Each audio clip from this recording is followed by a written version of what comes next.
एक बार समझने की कोशिश तो करें। किस तरह से आपको समझाऊं? दादू, आप ही प्लीज कहें ना मीरू भैया से कि अरूसा को जाके ले आए। क्यों? उरुसा के पैरों में मेहंदी लगी हुई है, वो खुद नहीं आ सकती?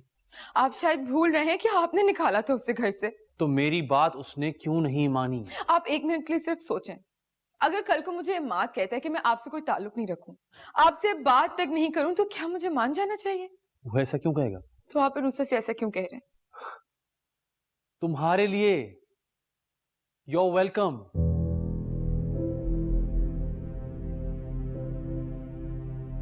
I'm sorry मीरू भैया, बात सिर्फ मेरी मंगनी की नहीं है। अगर मेरी मंगनी हुई थी रोहेल से, तो आपकी भी हुई थी मुंतहा से।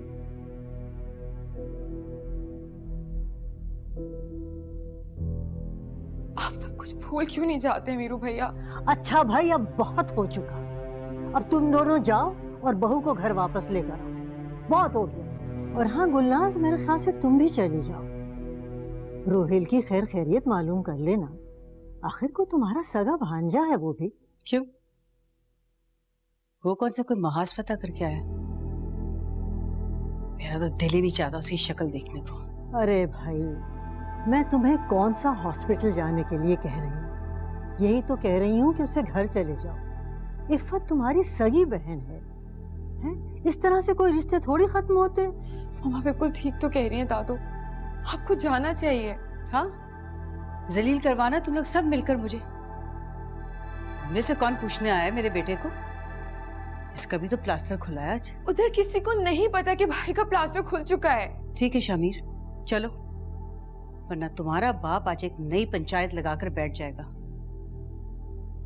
आजकल उसे अपनी बहू से बड़ी हमदर्दी है। बस कर जाएं। अच्छा हाँ, अब तुम जा तो रही हो, लेकिन जरा तहम्मुल से बात करना। जी अम्मा, सारा तहम्मुल हमारे लिए तो रह गया। चलो, और तुम क्या बुद्ध बनी खड़ी हो, चलो तुम भी।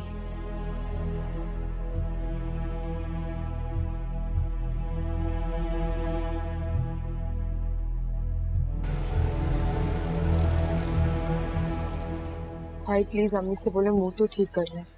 जबरदस्ती के दांत निकालने की ना मुझे आदत नहीं है। मैं आपको दान निकालने के लिए नहीं कह रही, सिर्फ ये कह रही हूँ कि शक्ल सीधी कर लें प्लीज। दिल जल रहा मेरा इस वक्त। और प्लीज यहाँ घंटों मत बैठिएगा। तुम क्या समझते हो मैं ये रात गुजारने आई हूँ क्या? प्लीज आप दोनों चुप कर जाएं, कोई सुनने का। देख रही तुम्हारी ससुरालियों की शक्ल, मुंह टपक रहा होगा ना जैसे उनकी शक्लों पे। तो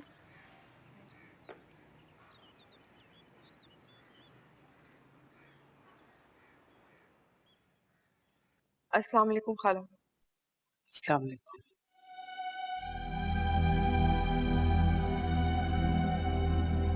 अरे वाह, आज तो बड़े बड़े लोग आए हुए हैं। बहुत खूब बचिया, ले आई आप इस गंद की पोटली को अपने घर में। आकर गुलनाज, तुम्हें बिल्कुल इजाजत नहीं दी कि मेरी बहू के बारे में इस किस्म के अल्फाज इस्तेमाल करो। क्यों भूल गई? क्या क्या फसाद नहीं डलवाए इस बहू ने आपकी। बिल्कुल फसाद जरूर डले, लेकिन मेरी बहू ने तुम्हारी बेटी की तरफ से। अच्छा, तो इसने सारा इल्जाम मेरी बेटी पे लगा दिया। एक मिनट, पहले अपनी बेटी की हरकत सुन लो, उसके बाद मुझसे बात करना। खाला प्लीज आप मुझे इस मामले में मत फंसिए। तुम तो चुप करो। तुम्हारी वजह से ही ये हालात यहां तक पहुंचे।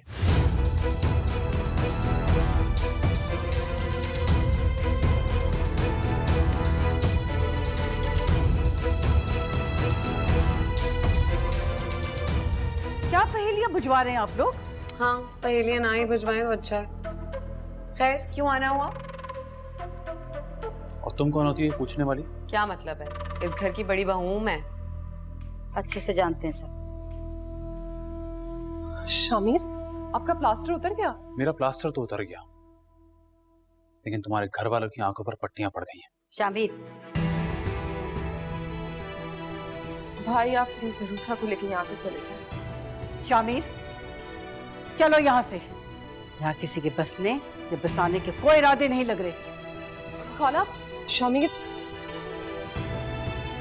मैं चलूंगी आप लोगों के साथ। रूसा, ऐसे ही चली जाओगी साथ बिना बुलाए? कोई डिग्निटी, कोई सेल्फ रिस्पेक्ट भी होती है ना। कितना बुरा लगेगा। सेल्फ रिस्पेक्ट की बात तो तुम ना करो। तभी से बात करो रुसा, तुम्हारी बड़ी भाभी। तुम नहीं, आप बड़ी भाभी हो, तमीज से बात करो।